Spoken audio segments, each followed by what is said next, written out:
there was one pill for longevity, like it would be exercise or high quality sleep. If you're listening to this and you don't know where to start, just go to bed early, wake up, get some morning sun in your eyes. Of course, you don't want to stare right at the sun, don't harm yourself. And then do a quick workout and do whatever you can. Like make your goals reasonable that you'll actually stick to them. So what are the quote unquote craziest or most out there treatments or things that you have done that either did or did make a difference for you? Yeah, I've done pretty much everything, I think, from different types of stem cells to every IV therapy on the market, peptides. I had a Dexcom, having data on your body and being able to change how you feel in the moment. The trajectory of your longevity is really exciting. It's 2025 and we don't know why the ovaries age at double the speed that every other organ does. I mean, to me, that's wild. So at that point, I'm just like, I have to take this into my own hands. We can't sit around and wait for all of these randomized controls trials to catch up because we're just so far behind right now. What surprised you the most when you started doing all of this testing in your lab work? I think there's a lot of things that us women have normalized, like what hot girls have gut issues. I know this. Hot girls get bloated. Yeah, exactly. I think that just because something is really common doesn't mean it's normal. Welcome, Kayla. Thank you so much for having me. So excited to talk to you. We've been talking for a little bit prior to recording. Yeah. And I mean, there's so much that we need to go over today.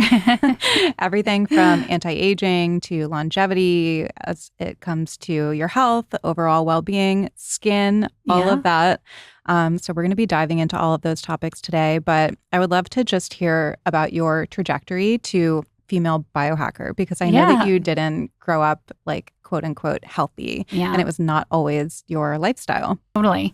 I mean, I didn't grow up healthy and I also didn't grow up rich, contrary to some people on the internet's opinion. I started, I've always been an entrepreneur. So at like 17, I had no clue what I was doing back then. I just said yes to things and I was like running my own business. So it all ended up working out.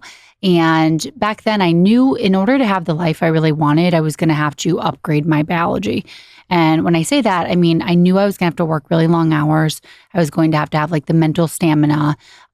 So at the time, many years ago, I was studying nutrition originally in college. And I just got the spark like, oh, let's change my diet a little bit. I grew up on a very standard American diet, Pop-Tarts, things that I don't deem as food now. These are like food-like substances. And that combined with, being an entrepreneur and wanting to work harder, longer hours, I just changed what I eat, what I was eating, and I felt so much better. And then I got really obsessed with this idea like, okay, if food can make that big of a difference, what else can I do here? And I just started to explore. I really got deep into it about 5 years ago. So when I was getting ready to open the longevity clinic that I own, I ordered tons of tests. So I was like, okay, what are we going to offer here? What type of testing are we going to do? What type of therapies? What protocols? And so I ordered almost every test that I could find, started to do them on myself, and I started to get the data back. And all these tests, first of all, my doctor had never recommended that I do.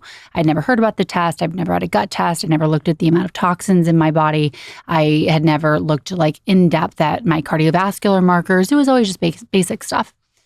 So as this test started coming back, I was having more conversations with clinicians at the time, doctors and nurse practitioners all around the world that have similar clinics. And they were starting to recommend different types of therapies, HBOT, NED, different IV therapies, methylene blue. So I just started trying these things. And this was 5 years ago. So I got super excited about optimizing all my labs back then. And just, I'm a very committed person. So I'm like, let's mix this entrepreneurial journey with, what I was learning with these labs and, having a clinical practice. And now we're here. So I've done pretty much everything, I think, from different types of stem cells to every IV therapy on the market, peptides starting like 6, 7, 8 years ago. I had a Dexcom like way back when, way before they were like direct to consumer. And it's been so much fun. I think having data on your body and being able to change how you feel in the moment and the trajectory of your longevity is really exciting.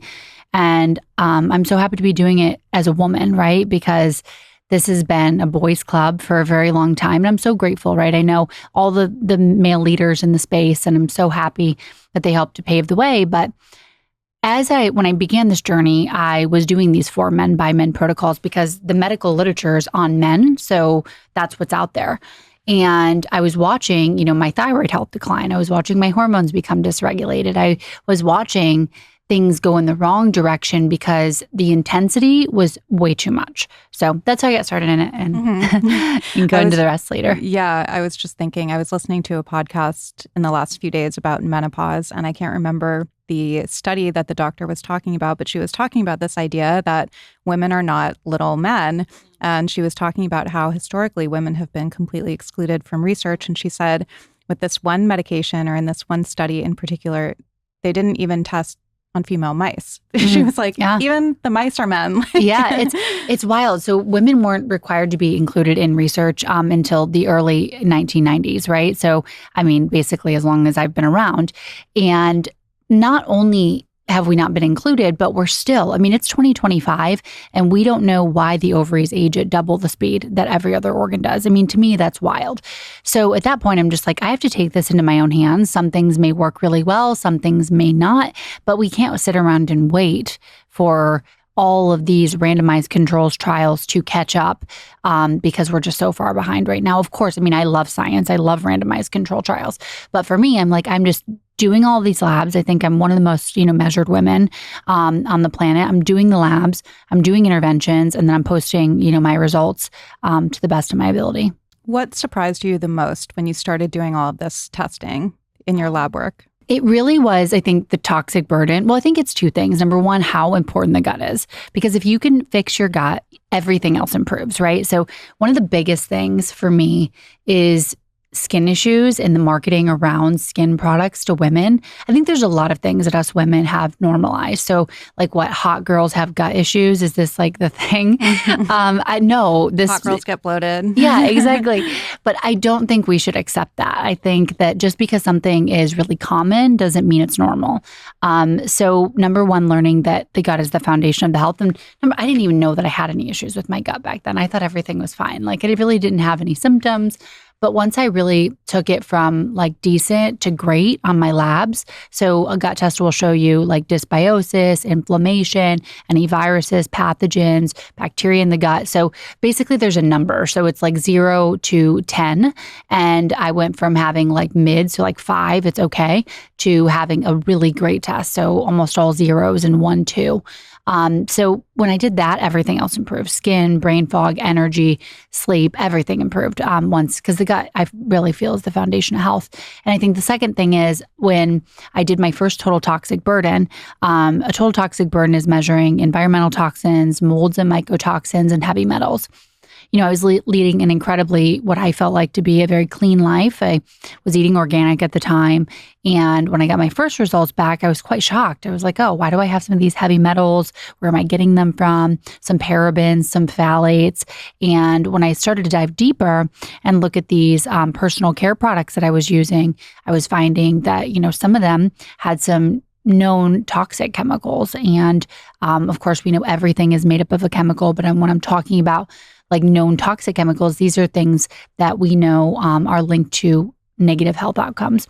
So I was pretty shocked by that. Yeah, and I heard you talking on another podcast when it comes to total toxic burden, women have twice the load essentially as men have because of the personal care products, cleaning products, things like that we're exposed to, right? Yeah, it's estimated. We don't have an exact figure, but it's estimated that women leave the house with about double the amount of known, toxic chemicals on their body than men. Because think about it, we have shampoo, hairspray, fragrance. Fragrance is like one of the worst offenders because they can just put anything really under a trade secret. So they don't even have to disclose what's in the product, and think about where you're spraying it. You're spraying it like on your lymph nodes and your thyroid. And then women have 80% more 80% of the autoimmune conditions are women. So yeah, we definitely are experiencing higher toxic loads. But the other interesting thing is that women actually detox slower as well. So we know that women need more sleep than men, which was also kind of a big thing in terms of differences between female and male longevity protocols.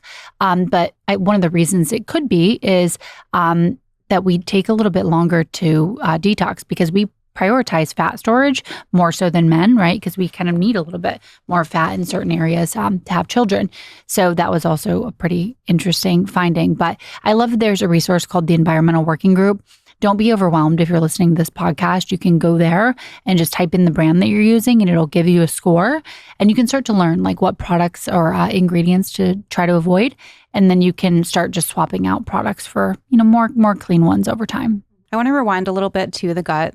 Yeah. Since it is so foundational, and obviously, recommendations would vary depending on each person and whatever they're dealing with, whatever pathogens, viruses, overgrowths, deficiencies, whatever they are experiencing. But are there any like universal things that you think that people should be doing when it comes to either their nutrition, supplementing, things like that, when it comes to the gut?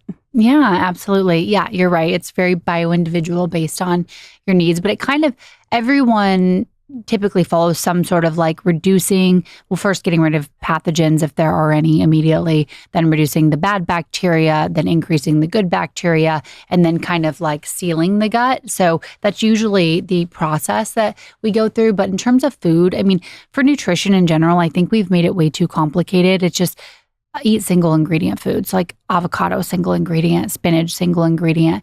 Get your protein, needs for sure. So I get about 30 grams of protein each meal. I'm aiming for about 0.8 grams to 1 pound of protein per pound of body weight.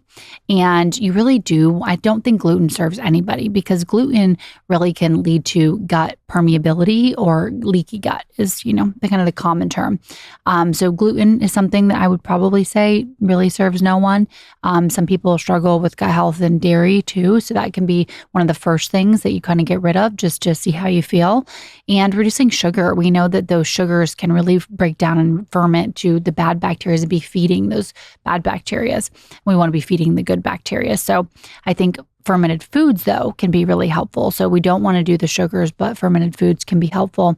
But you want to be even careful with that. So if you do it really early on and your gut is a little bit of a wreck, sometimes the fermented foods can almost, feed some of the bad guys too. So I think it's way easier to just get a gut test if you can. If you absolutely can't, try to, just improve the general quality of food, try to reduce your sugar intake, eliminate gluten, potentially eliminate, all dairy sources. But if you can, it's far easier just to test to see exactly what's going on.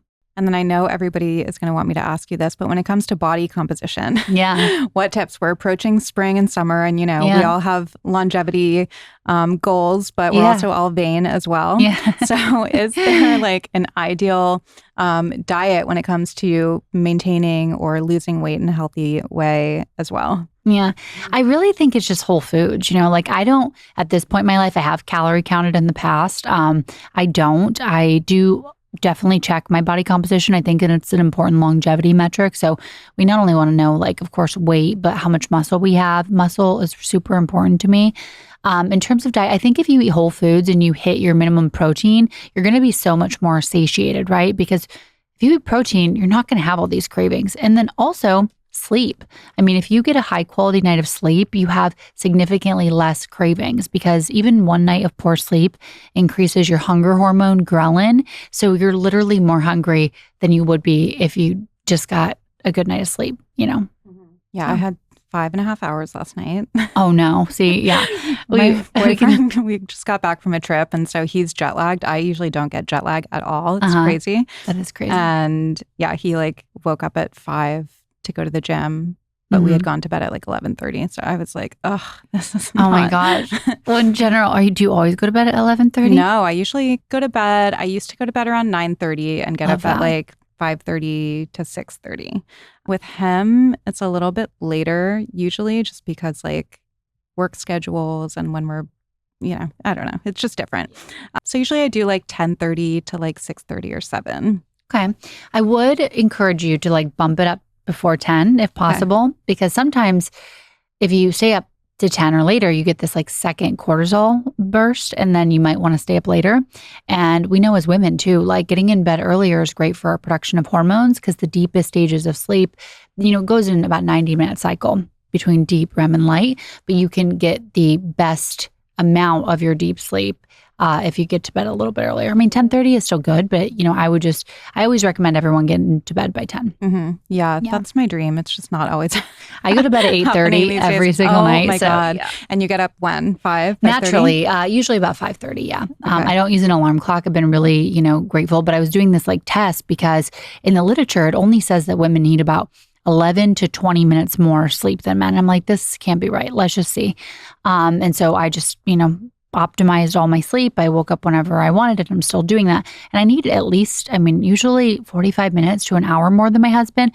When I'm in my like luteal phase and during menstruation, I even need more than that. So yeah, I've been doing a little bit of a test, but and how do you optimize your sleep? What's the temperature? Yeah. Are you sleeping on a special mattress? Mm-hmm. Like how are we sleeping? All the things. So I think your wind down routine is so important. It's actually been so fun because my mom's like a little into what I do, but she's here with me right now in LA. So it's been like, I don't know, like a health boot camp or something she's going through right now because she doesn't have her like regular snacks and she's going to bed early. So I'm telling her it's like so important to wind down properly. So first of all, let's start in the morning. You got to get sunlight into the eyes. We all know this because it tells your body and your brain what time it is. So it jumpstarts your circadian rhythm. Our circadian rhythm is super disrupted because we're looking at phones and TVs like late into the night and we're just blasted by blue light. So first thing in the morning, 10 to 30 minutes of morning sun. And then throughout the day, stopping eating at least 3 to 4 hours prior to bed. So anytime that I eat after like 5 p.m., I see the data in my Oura ring change and my resting heart rate is slightly higher. So if you eat earlier, your body can digest that food and you can get higher quality sleep. Also, if you eat too late, eating is a signal to our body just like light is. And if you eat too late, it will start to suppress your melatonin production. So eating 3 to 4 hours prior to bed. As soon as the sun sets, which it was about 5:30 here in LA, but now since we had daylight saving time, it's like 6:30. All my lights in my house are red. So lamps with red, orange light.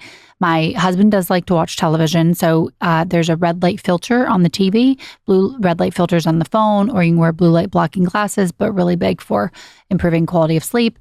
I don't need any sort of sleep stacks, but I do make one for my husband. He does like glycine, apigenin, a little bit of GABA and L-theanine and some magnesium in there. Everyone that I've ever given it to enjoys it. Of course, if you're introducing new supplements, you want to talk with your doctor. What is the apigenin? It's great for just relaxing the body. All these things are really focusing on like just putting you into a more relaxed parasympathetic state. So we give him that.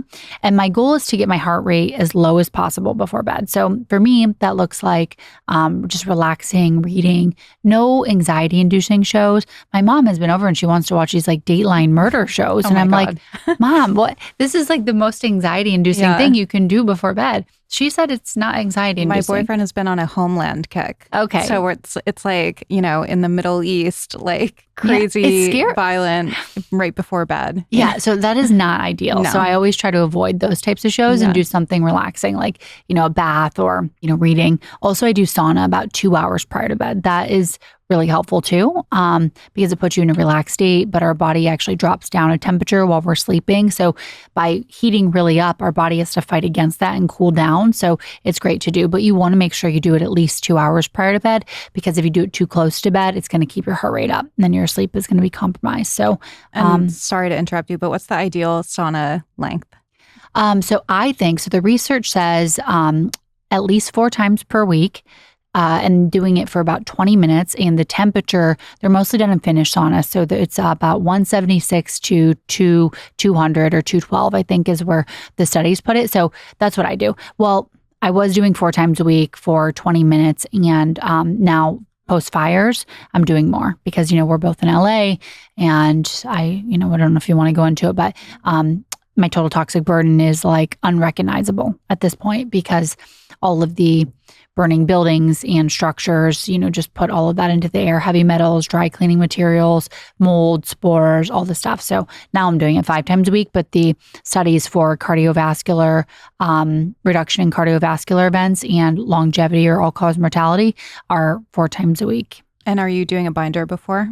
Yeah, I do just an easy one like a charcoal, coconut or binder or charcoal binder, before the sauna just to start to bind to those toxins.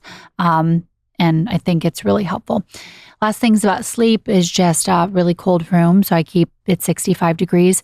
My mattress is organic. I will say I'm not a fan of the 8 Sleep until like I hear something otherwise from them. But I've asked them so many times about the EMFs. So electromagnetic fields, I actually sleep in a Faraday cage. So it blocks the EMFs. It's like this cage that's threaded with silver. And I have an EMF detector at home. And I've measured it outside and inside of the cage substantially lower.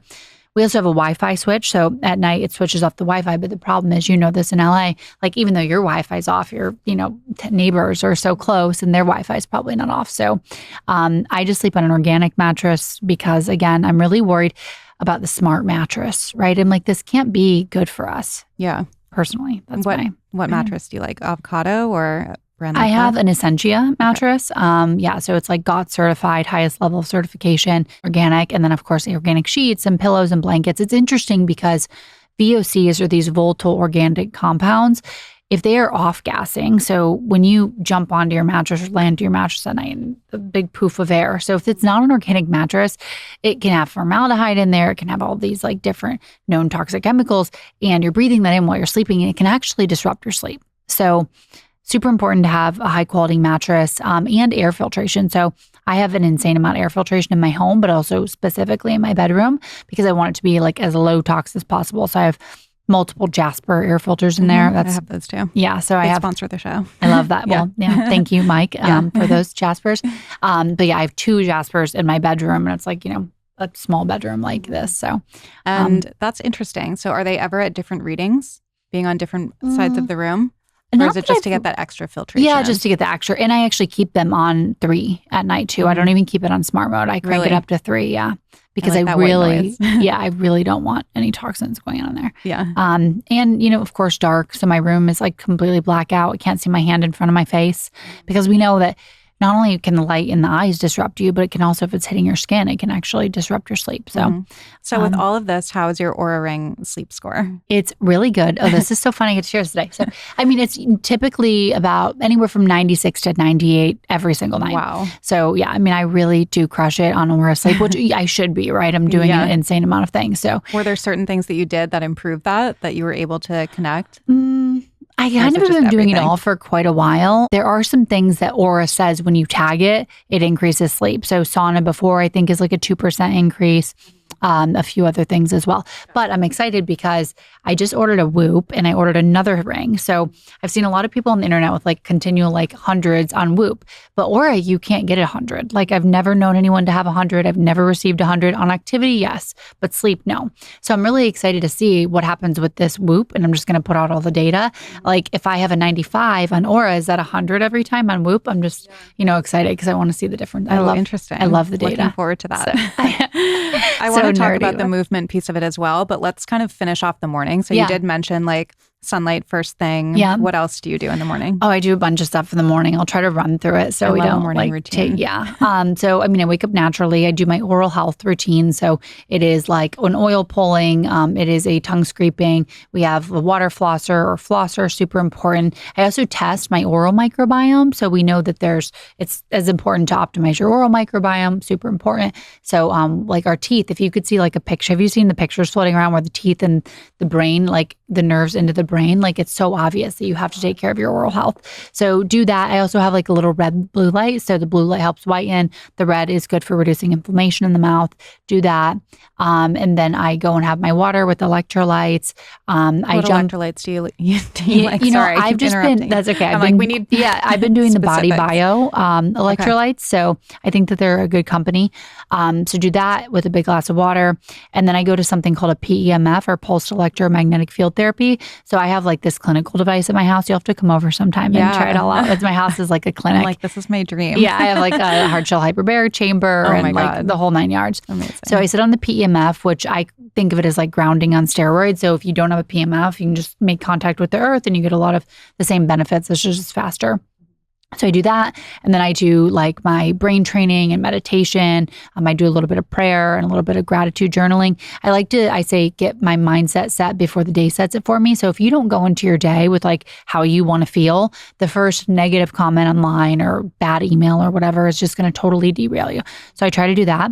Then I go out, I get some morning sun, I head to the gym. I work out outside of the house right now. So I do that. And then my movement routine, essentially, I'm hitting multiple pillars. So I want to focus on VO2 max. So I do that twice a week. This has been so fun too. So I took my cardiovascular age on Aura from -6 to -11.5 in 6 months by incorporating this new VO2 max training. So for me, that looks like I do one day on the Carol bike, which is an AI powered fitness bike. And then I do one day of, they call it like Norwegian 4x4. But actually, when I interviewed Dr. Stacy Sims, who coined the term women are not small men, she told me that it's better for women to do 4 minutes by 6 minutes rest. So 4 minutes, about 90 to 95% max heart rate, followed by 6 minutes of rest instead of 4 minutes of rest. So I do that twice a week, and it's been amazing for the cardiovascular age. Excited to just continue to see that number drop. Then I also focus on stretching, mobility, strength, power I recently introduced. So now I'm doing like box jumps and speed squats and speed push-ups to really keep those fast twitch muscle fibers. When I do my strength training, I do a lot of compound lifts, which I know some women might be scared of, but they're really incredible for building bone, which is so important for us as women. So once we start to hit menopause, go into perimenopause, we really start to lose a lot of our bone density and a lot of our muscle mass. So I'm always thinking, how can I add more muscle on? How can I improve the strength and quality of my bones now when it's easy? Do a lot of jumping, which is also really good for the bones. So yeah, I do. And then just general cardio workouts too. I do a lot of low level movement in the form of walking, like with my husband at night. We live in the hills, so we get a like pretty good zone too. So do my workout. I come home. I used to do sauna in the morning. Now I'm doing it in the evening, so I'm not doing that anymore. But I come home, I do my red light therapy. I will do cold therapy if I'm in my follicular phase. So follicular phase, for anyone that doesn't know, is days like 1 through day 14. And so that's where we're most resilient. I'm also hitting like my hardest workouts, hitting new PRs, the whole 9 yards. So I'll do a little bit of cold therapy. We have a cold plunge at the house. And then I will take a shower. And that's about it. Then I move like I kind of have what I call midday routine. So I do something called a Nanovi. I have my desk really like kind of set up for health. So it doesn't take the entire day to do my things. So I have a Nanovi, which is good for reducing oxidative stress and improving protein folding. So I sit with like a little nasal cannula. Then I move the PEMF machine to my desk. So I have the PEMF going. I have the nasal cannula. Then I have 2 different types of red light therapy. So I have red light therapy cap for the hair growth because I'm trying to see like how thick I can get my hair. So I'm doing that with a little bit of rosemary oil and 10 minutes per day with that. I think it really works with the hair growth. And then I have an intranasal red light, which is for improving the mitochondria in the brain, which is exciting. So I just looked so crazy at my desk, like, but I don't even care. Do you have pictures? Oh yeah, I'll have to send you some. I want to see. It looks so super wild. I've heard about this recently, the red light for the mitochondria. Can you talk about that one a little bit? Yeah, so intranasal photobiomodulation. So if we think about what are the benefits of red light, right? We know that it can improve mitochondrial efficiency and mitochondrial health, and the brain has one of the highest concentrations of mitochondria. Actually, Interestingly enough, so do the ovaries, has one of the highest densities of mitochondria. So when we're having, inefficiency or dysfunction in our mitochondria, it can potentially impact how we think and how we function. So this literally like just goes into the nose. You clip it on, and it's photobiomodulation up to the brain. And then there's a headpiece that's actually red light that we know that the light can penetrate even through the skull. So it's helping to improve the mitochondrial health. I think it works. I mean, I feel a lot of focus, and it feels really nice. So I have those 2 things. I do a lot of walks. I just do my work in like 90-minute blocks, being really focused, and then do walks in between so I can try to get as many steps as possible. And one thing I forgot to mention in the morning, and my biometrics. So on a weekly basis, I look at lung health. So I have a spirometer. I do body composition daily, and then I do grip strength weekly. I just hit 100 pounds on grip strength, which I'm super proud of. We have to test your grip strength sometime. Oh God. We have to see. Sometimes I host these female like longevity dinners. You have to come to one. Yeah, I would love to. And we like pass around the grip strength tester, and there's massive like variety. Like it's like super strong over here, like a little bit of needs to work on over there. I'm in the needs to work on category. Well, it is a longevity right now. It is a longevity metric, so it's super important. Yeah. So, how so? So what does that tell you? It's a proxy for overall like strength and muscle mass, right? Like we know that, and specifically for women, like having a fall, breaking a hip, being frail in general is a huge cause of mortality for women. So we need to be stronger. So yeah, that's why like everyone's like, oh, how do I get my grip strength up? I'm like, please don't use this like grip strength hand thing, because yes, it can help your grip strength, but you're not actually, you're like cheating yourself, right? Yeah. So you're not even actually getting the benefits. So improving strength is super important. And so yeah, so at home I do lung health, blood pressure, grip strength, and of course, looking at my Oura ring and my resting heart rate, my HRV, my sleep metrics, body composition. And so, yeah, I do that in the morning. And I also forgot to mention that I eat. So I do my protein coffee before I work out. I really think women do better fed. I used to do fasted workouts, didn't really go the way I wanted it to. So I do organic biodynamic coffee. I do Armor colostrum, creatine, and collagen. So I get about 15 to 20 grams of protein before I work out. And then right when I am done working out, before my shower and all that, I'll make a quick breakfast. Usually that's something like eggs, a fermented food. Like I love this fermented carrot sauerkraut from Erewhon, actually. It's great. A little bit of avocado, a little bit of like, I like their kale white bean salad too. So that one's really good. So sometimes I'll just have that, a little bit of olive oil. And then I do a coconut yogurt after to add more protein and fiber. So I use these seeds called Zen basil seeds, and they have like they have half of your amount of fiber that you need recommended. They have, some protein in there. So basically I want to hit all my protein requirements in just essentially 2 meals. So I have lunch and then I have an early dinner, but I also have that protein coffee. So I want to get all my protein in those 3 settings. Say that somebody has 20 minutes in the morning and at night, because that's the feedback that I'm sure you get from your audience all the time. Who has time for this? People are busy. They have kids. They have commutes, things like that.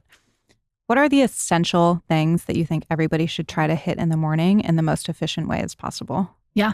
Well, sleep, if there's just one thing in general, go to bed early tonight, because if you get a high quality sleep, it'll make everything, your biomarkers better, your hunger cravings less, your creativity, your focus, everything just better.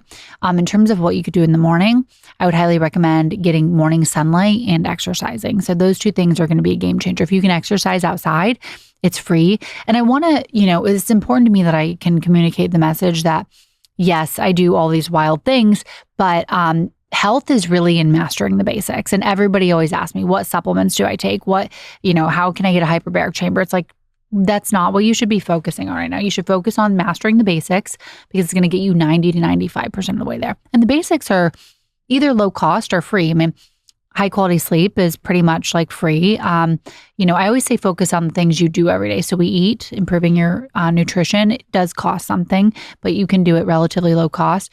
We eat, we sleep, improve sleep, we breathe, focus on your breath. Like we know that women perceive stress at much higher levels than men. And I see it in my Oura ring data. I look at my husband's and I look at mine. My husband is relaxed, like restored all day long. It's wild. Same with my boyfriend. I'm like, he has one state. And it's restored. It's not even just relaxed. It's like restored. I'm like, are you sleeping throughout the whole day? And that's not the case, right? He's like a CEO. He's like running multiple companies. He's very busy. But us as women, we just perceive stress in such a significant way. So that's like my main goal for this year. So I want to get my HRV to 100, and I want to reduce my stress levels overall. And anyway, so it would be exercise and morning sun. Just the foundational things. Yeah. Yeah. I mean, I'm not an expert here, but I do feel like it tends to get so overcomplicated and people look at kind of the sexier things like the sauna and the cold plunge and the hyperbaric and the ozone and the methylene blue, like all of these new things that are exciting, or some of them aren't even new, but tend to skip over the basics. Yeah. And I think I've been guilty of that in my own journey as well. Sometimes it's easier to go for the more tangible things like the supplements or, the sauna or whatever. It's easier, right? Yeah, versus like doing something that might be uncomfortable, like changing a habit or adopting a new habit. Those tend to be a little bit, there tends to be more friction there than just going and taking something. 100%. And yeah, I mean, but those like exercise, if there was one pill for longevity, like it would be exercise, like exercise or high quality sleep, So I think if you're listening to this and you don't know where to start, just go to bed early, wake up, get some morning sun in your eyes. Of course, you don't want to stare right at the sun. Don't harm yourself. And then do a quick workout and do whatever you can. Like make your goals reasonable that you'll actually stick to them. Because if you set insanely, audacious goals, you're probably not going to go to the gym for 2 hours, nor do you need to. So, just say you're going to do 10 push-ups tomorrow and you're going to walk for 20 minutes, like start there. And I always say one win leads to many wins. So when you start to feel better and you start to see a little bit of a result, you're going to be encouraged to do that more and more. So. I do want to touch on some of the crazier things, just because I think it's so fascinating for people who don't have access to this stuff or who aren't even aware of things that are kind of in the pipeline for the future of, our well-being. So what are maybe some of the like quote unquote craziest or most out there treatments or things that you have done that either did or did make a difference for you? Yeah. I mean, I think having hyperbaric chamber, like a medical grade one at home, is a little bit unusual, but the research is really pretty good and it's really developing too. So we know that it's great for people with any sort of concussion or TBI. It's really good for brain health. We also are exploring the potential for longevity. So some research shows that it can actually lengthen telomeres, which are the end caps of your DNA. They shrink as we age. So that's exciting.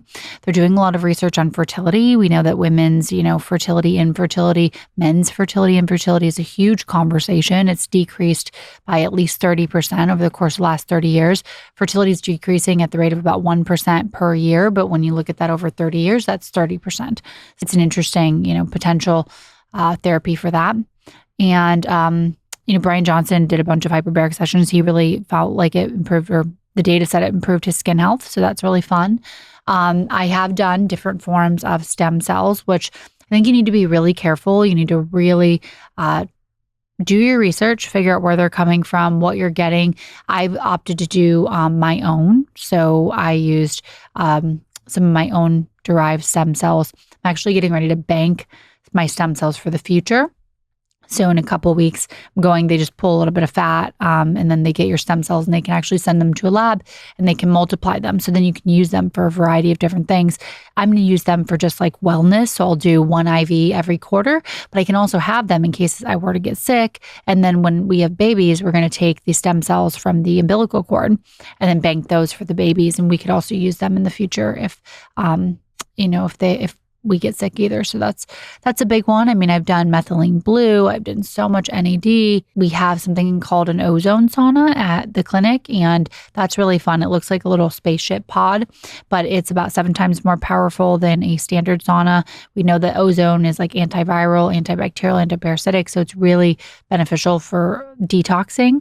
I'm taking a little bit of rapamycin, which is interesting for potentially delaying ovarian aging. So in some new studies, they have not been peer reviewed yet, but it delays ovarian aging by about 5 years, which is really exciting because when women hit menopause, our risk of all causes of mortality increases, everything from dementia to heart attack to, of course, bone frailty, all these things. So if we can potentially delay that, then we are giving women more healthy years. And I'm not saying that this is the thing, right? It's just stuff that I'm trying. I'm trying hyperbaric for that.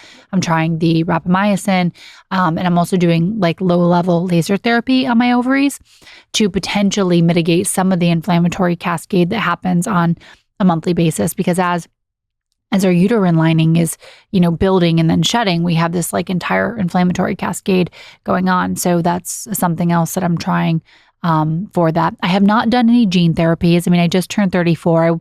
I am going to do gene therapy when I get a little bit older. But the main gene therapies that are available now, we have follistatin, right? Which is really great for improving strength and muscle.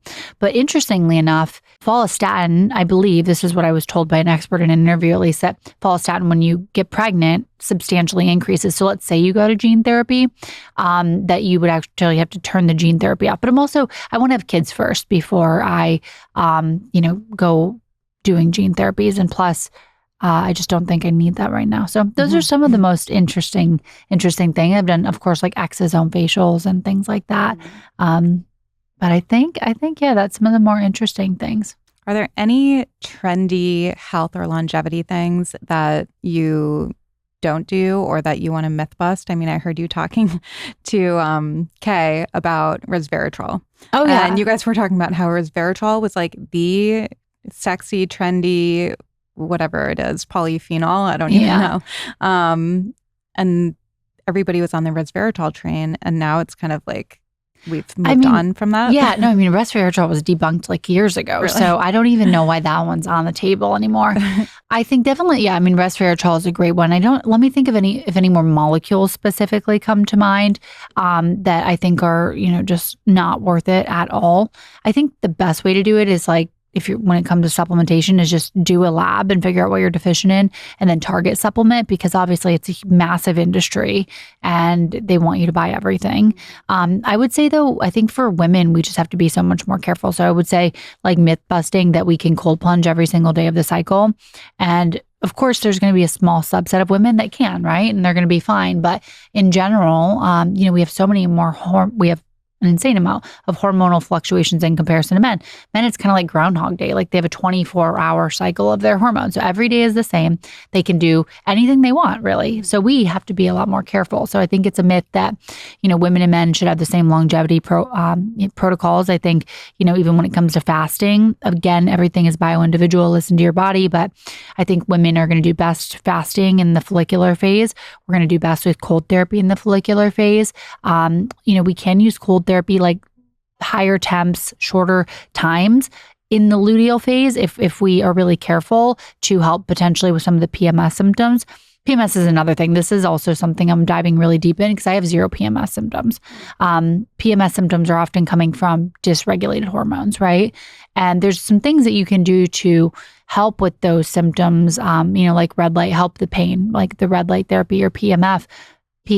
But I think it needs to be like, we need to be having a broader conversation on why are we having PMS symptoms in the first place? Because when I got an explant, and you got one too, yeah? Yeah. Okay, so I got an explant. So when I got an explant, I had to take these antibiotics. And they really, of course, disrupted my gut, as to be expected. But that 1 month, I had these higher levels of estrogen because there's something in the gut called beta glucuronidase. And it was elevated because my gut was, imbalanced. And if I didn't do the test, I would never know. But that month I had PMS symptoms. I had like cramping. It was horrible. I was like, I feel so bad for women now that this is what's going on a monthly basis. Because I was like, this is crazy. And I hadn't had it before. And then I was able to resolve it. But I think that's another big, topic we need to just really tackle. So. Yeah, for me, it's interesting, and I won't go too off into this tangent, but I always had PMDD, like debilitating PMS, not so much with irritability, but with anxiety, like anxiety to the point that I couldn't function prior to my period. And then, of course, I've been dealing with this whole histamine thing, and I was like not functional until I got on antihistamines, which we did just to kind of put the fire out enough that I could then try to figure out like, okay, what's the root cause here? But ironically, when I was on the antihistamines, no PMDD. So there's like now supposed to be like a connection between histamine and estrogen and all of that, which I thought was so interesting. I mean, there's so many, we're so complicated. We so like complicated. Bottom line. Unbelievably complicated. Yeah. I know. I feel so sad about this like whole journey that you've had to go on. I wish we would have met earlier. I know. Well, I think for a long time, I was just hoping that it would get better on its own, which it kind of did for a period of time. But I think that I never really figured out exactly what was going on. And so I just kept pushing and pushing and going and going. And then it's like you can only do that for so long until the wheels fall off a little bit. But it's interesting how many women seem to be going through it too, with either MCAS or histamine intolerance, things like that, which, I mean, my doctor said mine is secondary. So she's like, you have secondary MCAS, like something is causing it. You don't just like develop it out of the blue. And I think that, it's like what we were talking about before we started recording. We are in like toxic soup and we're so overloaded with things that we're exposed to every day, and oftentimes not at any of our faults either. It's like, it's hard to avoid because we can't live in bubbles. Totally. And so I think more and more people are, dealing with these things, these immune issues. Yeah. Yeah. It's kind of like I said, before we went on air, it's like everyone has a different size cup. Like it can be based on your genetics and your ability to detox, but we have all these like micro hits that are filling the cup. It's like, toxins in our environment that we're not even aware of, and then stress, and then continually like comparing ourselves online. And then we also have things like poor food and not exercising or not sleeping well. And eventually that cup just tips over. And it usually takes like, years to develop. So it's something that's brewing. And I think, we just need to, it's unfortunate because it's like a full-time job, basically. I mean, literally, this is my full-time job. So there's that. So everyone should also keep that in mind that I do this personally and professionally. So, it's my job to do these things, but it can become a full-time job for anybody. And that's why I try to just like share resources as freely and openly as possible, because it's taken me so long to figure so much of this stuff out, lots of trial and error, lots of like wasted resources and time. So, it's a difficult journey to navigate. And it's very common, right? We now know that I think 40% of Americans have 2 chronic diseases or more, 60% having 1 chronic disease. It's wild. I mean, children are developing diabetes, like these cancers are becoming more prevalent at younger and younger ages. And it's like our environment, it should be illegal, to be able to introduce things that are harming us in such a significant way. And clearly something has happened because the numbers are all there. So. Well, not to go from that to something more vain, but okay. it would be remiss if I didn't ask you about skincare, another thing that we were talking about prior to. So you obviously are a wealth of knowledge. You have all of the research. You have access to all of the things. Mm-hmm. What do you think is the future of skincare and anti-aging? I mean, are we going to get to a place where we can grow baby skin? That's what I've been asking every scientist that comes on my podcast. I'm like, when is the day that we can like reverse? Yeah. Well, we know that we in the lab can actually take cells back to an embryonic-like state. Mm-hmm. So that's a little tricky, right? With like cancer. Well, exactly. That's not going to work. But I'm just saying, if we can get it all the way back to that state, maybe we can find like an interim. We don't have that yet, right? Mm-hmm. But I'm very hopeful. I speak at a lot of really interesting conferences. Like I was speaking at a longevity investors conference in Gstaad, and the things that are coming down the pipeline are just wild. Like being able to take young, new mitochondria and integrate those into older mitochondria in a human being by like IV drip. This is amazing, absolutely unbelievable. I mean, of course, like, organ regeneration, because right now I think, our best bet is just to slow the process as much as possible with these healthy behaviors. But with AI, it's just like going to be super speed. It's like birthing of like, this super technology. And I think that's how we're going to get to these like really extended, years in age.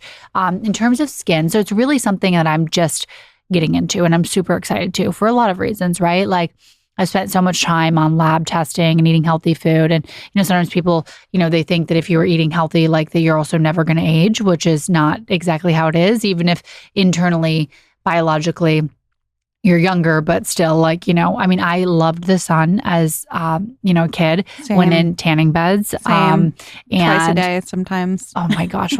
My mom reminded me, she's like, remember when you went in a tanning bed twice? And I was like, I know, I wish you would have really harped on the sun, the skincare back then and the sunscreen. Mm-hmm. So all of that stuff. So now I'm in this place where I'm doing what I'm calling like, the skin longevity project. So I'm trying a bunch of stuff. I've actually partnered with Dr. Diamond on some of it here in Beverly Hills. So we're doing a combination. He has this Instafacial of lasers. I think there's a BBL, and then there's microneedling with exosomes. And we've done a few different lasers. I need to get a little bit more educated on the lasers, but I think those are incredibly beneficial, right? I think I want to start doing maybe once a year, even a fractional laser, right? Is that what it's called? Yeah. That's the deepest one, right? Like a CO2. Okay, like a CO2. Yeah. You know more about these laser things than I do, but I think lasers are going to be really, they've been powerful, but continuing to be powerful. I did something called a soft wave. I think that's really interesting. Do you know about this one? Yeah, I haven't done it though. Okay. Did you notice a difference? A little bit. I think I need a few more sessions. I will say, you need to be relaxed when you're going to that treatment, but I think that's really cool that you can just tighten the skin from the inside out. So that seems to be something that is really promising. There's something called an L-core too that I'm really interested in. Have you heard of this one? No. So this one actually takes tiny pieces of skin out. And so, then it heals apparently. And so you're literally just like removing skin as it's getting looser. What's your thoughts on this? I don't know a ton about it, but I do know what you're talking about. I have not done it, but I'm interested in it. Yeah. In terms of skincare, I'm super excited about the potential. I was telling you, I have like a little bit of like mistakes going on the skin today. You look flawless. Oh, well, thank you. Because I'm trying all these different things. And sometimes when I try like too many therapies and mix that with too many products, sometimes things just happen. But I think NAD in skincare is really exciting. I mean, I think collagen in skincare is like tried and true, not only eating collagen, because we now know for a while people were like, oh, collagen, it doesn't work. We now know that it actually does work. So getting your collagen, orally and on the skin, I think are two really helpful things. Like the NAD skincare, I think exosomes at home in skincare is going to be the future. So I have a couple products that I'm trying. It's really just hard to keep them alive. So it's like they're not even alive. It's just they're able to kind of be like activated. Oh, something else I think super interesting is there's a product called Civ. Have you heard of this one? No. So it's like a spore probiotic for the face. So really like we have a microbiome of our skin. And this is the first product that I've seen of that nature. So you just do 2 tiny drops, you warm it up to actually activate it and then press it into the skin. And it's supposed to basically optimize your skin microbiome. I've been doing an Allies of Skin probiotic mist, by the way. Oh, really? It's amazing. You should try it. Oh, you'll have to tell me about that. That one is really, that sounds amazing. Salmon sperm facials. I'm going to be trying one of those soon. Have you tried that? Not yet. Okay. No. I've heard it hurts a lot. Yeah. So I haven't yet pulled the trigger, but that's on my list of things. Yeah. I'm going through all of this because, I'm currently doing Xenamin twice a year, which is supposed to be the healthier version of Botox. Look, I know it's not perfect.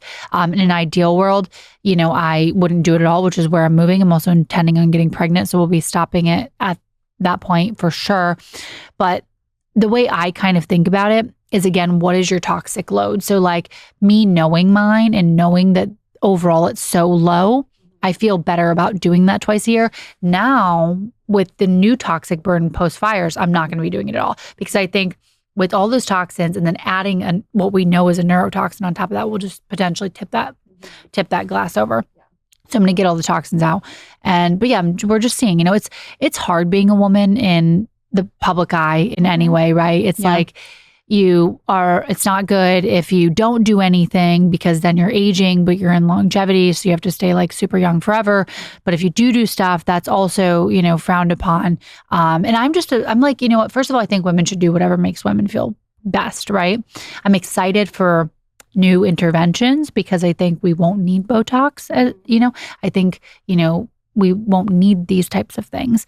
But for now, I think, women should just do what makes them feel good because being confident is also part of longevity. Like feeling good about yourself, social relationships, community, all of that stuff is also, part of longevity. And to be clear, I'm not saying Botox is part of longevity. It's certainly not. But I think if you're doing all of the other things perfect, or as close to perfect as you can, we'll see. But I'll continue. Your poison. Yeah, exactly.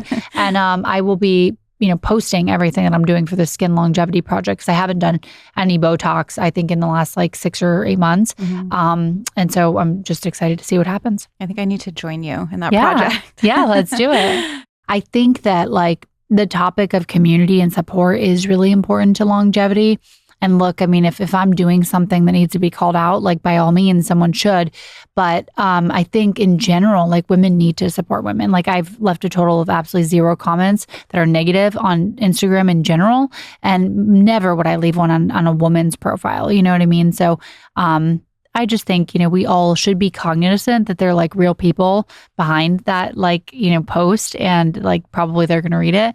And everyone's just trying to do their best. Right. Yeah. And for me, I'm just trying to put out like free health information, to the best of my ability and sharing what I'm doing. So yeah. And I always like to say, take what you want and leave the rest. Yeah. Like, that's an option. Yeah, totally. Everybody. Yeah. And if you don't like it, I mean, good thing there's like so many millions of Instagram profiles, to follow. So just find one that, makes you feel good. Yeah. Well, tell everybody where they can find you. My website is KaylaBarnes.com, KaylaBarnes.com. My Instagram is Kayla Barnes. And I also started posting long form YouTube content. So I think I might be one of like the only women posting longevity long form content. So that's been really fun for me too. And that is, you can just find it by Kayla Barnes too. So amazing. Yeah. Thank you so much for coming. Thank you so much for having me. So fun. Thank you. Of course. Thank you.